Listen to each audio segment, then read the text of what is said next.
Hello বন্ধুরা, আবার চলে এসেছি আরেকটি নতুন রেসিপি নিয়ে।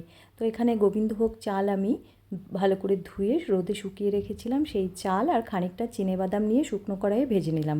এবার চালগুলোর থেকে বাদামগুলোকে আলাদা করে নিলাম, চালগুলো মিক্সি মেশিনে দিয়ে দিলাম।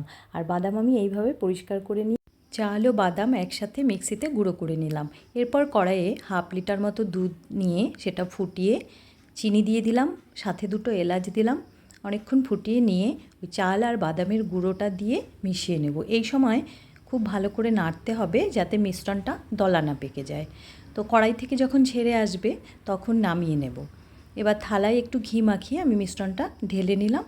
এইভাবে সমান করে রেখে 10 মিনিট আমি রেস্টে রেখে দিলাম। 10 মিনিট পরে এইভাবে বরফি আকারে কেটে নিলেই মিষ্টি রেডি।